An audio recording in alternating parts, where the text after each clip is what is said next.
मैं विवेक एक बार फिर से अपने YouTube channel stock trading technique पर आपका हार्दिक स्वागत करता हूं।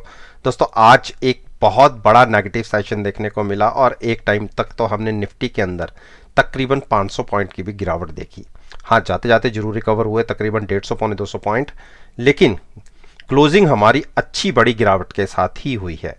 अगर आप मेरी कल की वीडियो में देखेंगे, और मैंने ये कहा था कि कल जो फ्राइडे के सेशन में हमारी क्लोजिंग मिली थी 17,725 के आसपास थी, और उसके बाद जो हमें एसजीएक्स निफ्टी फ्राइडे की क्लोजिंग दिखा रही थी वो वहां से भी तकरीबन 50 पॉइंट नीचे। और मैंने ये कहा था कि अगर हमारी क्लोजिंग से नीचे हम ओपनिंग देते हैं और कंटिन्यूस नीचे 15 से 20 मिनट बैठे रहते हैं तो एक बड़ा फॉल आपको देखने को मिल सकता है, और 17,350 तक के टारगेट की बातें मैंने कही थी। और मैंने ये नहीं कहा था कि हाँ हम तकरीबन 350 तक एक ही दिन में छू लेंगे, लेकिन हमने ये कहा था कि 350 तक हम जा सकते हैं, और वो आज हमने तकरीबन दिखा दिए। देखिए, निफ्टी के अंदर जो एक आखिरी बहुत बड़ी सपोर्ट है वो 17,220 के आसपास है, लेकिन कल के सेशन के अंदर जैसे एक बॉल जब जमीन पर गिरती है तो जितनी बड़ी गिरावट के साथ गिरेगी उतना बड़ा बाउंस भी लेती है। तो हो सकता है कि कल के दिन में हम एक बार 37,500 सवा 500 की तरफ बढ़ें, लेकिन जब तक निफ्टी 17,750-60 के ऊपर या 17,800 क्रॉस नहीं करेगी, मुझे कोई बहुत बड़े तेजी की उम्मीद नहीं लगती। तो कॉन्शियस हो कि लॉन्ग साइड पर ट्रेड लीजिएगा। जब तक 18,000 के ऊपर क्लोजिंग नहीं आती निफ्टी के अंदर, तब तक ट्रेंड रिवर्सल नहीं है। इस चीज का खास ध्यान रखिएगा। तो बाय करना हो, बाउंस के लिए बाय करना हो, तो 17,755-60 के ऊपर अगर ट्रेडिंग मिलेगी तो ही जाइएगा, अदरवाइज अवॉइड कीजिए। बैंक निफ्टी, देखिए बैंक निफ्टी ने बहुत बड़ी क्लोजिंग गिरावट के साथ दिखाई है, और मैंने अपनी पिछली 2 वीडियोस में बोला भी था कि मुझे बैंक निफ्टी के अंदर तकरीबन 2,000 पॉइंट की तेजी दिखती है। देखिए 37,350 के टारगेट मैंने तब बोले थे जब हम 41 साढ़े 41,000 पर ट्रेड करते थे। आप मेरी पीछे की वीडियोस को उठा के देख लीजिए, और 37,350 के टारगेट आज अचीव हो गए। और क्योंकि मुझे क्लोजिंग बेसिस पर 37,350 क्लोज होता नहीं दिख रहा था, जबकि क्लोज हुए हैं, तो मैंने यहां पर, जब हम यहां पर ट्रेड कर रहे थे, मैंने अपने ग्रुप के अंदर भी इसको ट्रेड लिया है। 37,413 के आसपास मैंने फ्यूचर्स बाय किया है, और साथ में मैंने 37,400 की पुट 344 रुपए में बाय की है, अपने आप को हेज रखा है। तो मेरे को यह लगता है कि बैंक निफ्टी में एक बाउंस दिख सकता है, जबकि क्लोजिंग वीक आई है, लेकिन नीचे से एक शानदार रिकवरी तकरीबन 500 पॉइंट की देखने को भी मिली है। तो कल किसी कारण से अगर हम 37,400 के आसपास ओपन हो गए और 10-15 मिनट अगर हमने ट्रेड कर दिया, तो एक जबरदस्त बाउंस तकरीबन 38,000 तक का कल के दिन में ही देखने को मिल सकता है। तो चॉइस आपकी है। 37,400 के ऊपर ट्रेडिंग मिलने पर आप लॉन्ग पोजीशन ले सकते हैं, अगर गैप डाउन खुले तो लॉन्ग पोजीशन नहीं लेनी। अब बात करते हैं रिलायंस। देखिए, रिलायंस ने एक बड़ा जो गैप अप दिखाया डाउन साइड पर, वो अरामको डील की वजह से था। वो डील तकरीबन 2 साल के लिए होल्ड हो गई है, जबकि उस डील की वजह से जो इन्वेस्टर्स है उनको फायदा है अगर वो ब्रेक होती है तो। अब इसी का जो ये नेगेटिव इंपैक्ट दिखा, जबकि ये होना नहीं चाहिए था। अगर किसी कारण से हम 2391 के ऊपर निकलते हैं तो आप ये मान के चलिए 2400 के ऊपर निकलते हैं तो एक बार एक शॉर्ट कवरिंग रैली तकरीबन दिख सकती है 2450 तक। तो 2400 के ऊपर अगर एक बार ट्रेडिंग मिलती है तो आप लॉन्ग साइड बनाइएगा, जबकि मैंने जो दिसंबर की एक्सपायरी है उसका फ्यूचर्स बाय किया है 2408 के ऊपर और साथ में पुट बाय की है। मुझे एक शॉर्ट कवरिंग रैली इसके अंदर दिखती है जबकि क्लोजिंग वीक आई है, लेकिन फिर भी मैं इस स्टॉक में तेजी को ही मान के चल रहा हूं। अब बात करते हैं एचडीएफसी बैंक। देखिए एचडीएफसी बैंक ने एक बड़ी गिरावट दिखाई, 1500 तक के लो लगा दिए और ये मैंने जब 1548 ब्रेक हुआ था मैंने कहा था कि 1500 तक गिर सकते हैं, जबकि हमारे पास ट्रेड 1600 के आसपास का भी लॉन्ग साइड पर बना हुआ है।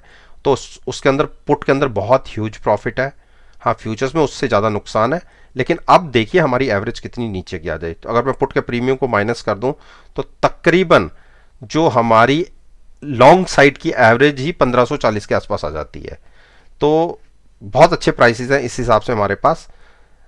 हाँ सारी बड़ी मूविंग एवरेज को ब्रेक करके नीचे क्लोजिंग मिली है, तो फ्रेश ट्रेड अगर लेना चाहते हैं, अगर हिम्मत रखते हैं, लंबा नजरिया है तो ही लॉन्ग साइड पर जाइएगा, अदरवाइज लॉन्ग जाना हो तो 1560-65 के ऊपर जाइएगा। चॉइस आपकी है, शॉर्ट करने की एडवाइस नहीं रहेगी। इंडस बैंक, देखिए इंडस बैंक ने इतनी बड़ी गिरावट में भी कोई गिरावट नहीं दिखाई और मैंने अपनी वीडियो में ये कहा था कि 990 के नीचे मुझे लगता नहीं है। जिसका लंबा नजरिया है वो या तो यहीं से खरीद सकते हैं या 1050 के ऊपर क्लोजिंग आने पर। ज़्यादा श्योर होके बाय करना चाहते हैं तो 1075 के ऊपर बाय कीजिए। एचडीएफसी ने एक बड़ी जो स्पोर्ट को ब्रेक किया जिसको कभी ये करता नहीं था क्लोजिंग बेसिस पे। अच्छी क्लोजिंग कह सकते हैं, अगर 2850 के आसपास बाइंग को मिले तो वहाँ पर बाय करना चाहिए, शॉर्ट नहीं। कोटक महिंद्रा बैंक ने टारगेट 1940 के अचीव कर दिए और जिसको बाय करना है वो यहाँ से बाय कर सकता है। 1940 के नीचे वीक होगा, लेकिन यहाँ पर 1940 के आसपास आप लॉन्ग पोजीशन ले सकते हैं जिसका लंबा नजरिया है। वैसे स्टॉक थोड़ा सा एक वीक ट्रेंड के अंदर चल रहा है, लेकिन क्योंकि एक बड़ी स्पोर्ट भी है, अगर नहीं ब्रेक हुई तो यहां से एक शार्प रिवर्सल भी आएगा। लंबा नजरिया रखते हैं तो बिल्कुल बाय कर सकते हैं, बाकी जिसका शॉर्ट टर्म का नजरिया है वो अवॉइड करें। आईसीआईसीआई बैंक ने इंट्राडे में देखिए जो उस दिन हमारे 196,765 के मैंने कहा था कि ये गैप फिल होगा और उसके बाद अगर ये स्टॉक 740-45 के आसपास मिलेगा तो वहां पे लॉन्ग करेंगे। अब देखिए इस स्पोर्ट को होल्ड कर लिया और 40 के लो भी लगा दिए, तो बिल्कुल यहां से लंबे नजरिए वाले तो लॉन्ग कर सकते हैं। मुझे लगता नहीं कि स्टॉक बहुत बड़ी गिरावट में अगर आता भी है तो 718 को ब्रेक करेगा। वैसे मेरे को वहां तक जाने की भी पॉसिबिलिटी नहीं लग रही। मुझे यही लगता है कि यहीं से स्टॉक 770 क्रॉस करके एक ट्रेंड रिवर्सल दिखाएगा। एक्सिस बैंक ने जरूर एक निराश किया और 680 जो एक बड़ी स्पोर्ट है उसको होल्ड किया। आज देखिए ये जो मैंने मार्क कर रखी है ये बहुत पहले से मार्क कर रखी है कि अगर कभी गिरावट आई भी तो यहाँ पे स्टॉक संभल सकता है। और देखिए 680 के उससे भी नीचे के एक बार पर प्राइस तो लगा दिए थे, अब इसी प्राइस पे नजर, अगर ये ब्रेक हुआ तो फिर समझ लीजिए हम 630 तक जा सकते हैं, लेकिन पॉसिबिलिटी कम है। मेरे को लगता है कि हाईली ओवर सोल्ड स्टॉक हो चुका है। देखिए 22 की आरएसआई के साथ ट्रेड कर रहा है, तो गलती मत करिएगा यहाँ पे शॉर्ट करके। अब जिन्होंने ऊपर से, जैसे मैंने भी बाय कर रखा है 750 की पुट के साथ मैंने फ्यूचर्स को लॉन्ग किया हुआ है। अब 750 वाली पुट में देखिए कितना अच्छा प्रॉफिट आ रहा है। आज क्लोजिंग बेसिस के हिसाब से ही देखें तो तकरीबन 50 से 55 पॉइंट का हमें प्रॉफिट है पुट के अंदर। तो अगर हम वो पुट का प्रॉफिट ले लेंगे तो हमारी जो एवरेज है 752 की, आप देखिए वही 700 की हो गई और स्टॉक वहां से केवल 15 पॉइंट दूर है। तो हैजिंग का ये बेनिफिट रहता है कि आपकी देखिए एवरेज कितनी कम कर देता है और एक आप 100% सिक्योर होते हैं और एक मार्जिन 1/4 लगता है। आज की केस में अगर यहां से ये स्टॉक रिवर्सल दिखाता है और अगर 750 भी आ जाता है तो आप देखिए मेरे को 50 पॉइंट का प्रॉफिट होगा, जबकि मेरे एक्चुअल रेट पे 752 का है। तो बिल्कुल अब मैं क्योंकि लास्ट के 2 दिनों के अंदर हूं तो अब मैं अपनी पुट को नीचे शिफ्ट करूंगा और ट्रेड को एज इट इज कंटिन्यू रहने दूंगा। अब बात करते हैं हम, और जिसको नया ट्रेड लेना है, जिसको नया ट्रेड लेना है वह यहाँ पे लॉन्ग साइड का ले सकता है, लेकिन नजरिया लंबा रखिएगा कम से कम। एसबीआई, देखिए एसबीआई ने 485 के मेरे टारगेट हिट कर दिए। आप मेरी वीडियोस को उठा के देख लीजिए, मैंने क्या कहा था कि 485 तक के टारगेट आपको देखने को मिल सकते हैं और इंट्राडे में तो 475 भी चले गए। तो अगर किसी कारण से, वैसे तो अभी स्टॉक बेरिश है, किसी कारण से 485 के नीचे ओपन होता है तो फिर हम 460 की जर्नी भी शुरू कर सकते हैं। तो शॉर्ट की एडवाइस तो नहीं होगी, फिर उस गिरावट में बाइंग की एक एडवाइस रहेगी। तो दोस्तों, ये मैंने निफ्टी इंडेक्स, बैंक निफ्टी और दोनों इंडेक्स के अंदर जो फाइनेंशियल सेक्टर के स्टॉक्स हैं उस पर मैंने अपना ओपिनियन आपके साथ शेयर किया है। और मेरा ये मानना है कि अगर मेरी इस वीडियो को आप कल के ट्रेडिंग सेशन के साथ एनालाइज करेंगे, यकीन मानिएगा आपको बहुत अच्छे प्रॉफिटेबल रिजल्ट्स देखने को मिलेंगे। वीडियो अच्छी लगे तो मेरे साथ मेरे चैनल पर जुड़िए, चैनल को सब्सक्राइब कीजिए और साथ में बेल आइकन के बटन को प्रेस करना मत भूलिएगा ताकि नोटिफिकेशन टाइम से आप तक डिलीवर हो सके। इस बात के साथ मैं आपसे विदा लेता हूं और एक नई वीडियो के साथ फिर से आपके सामने आऊँगा। तब तक के लिए धन्यवाद। Take care and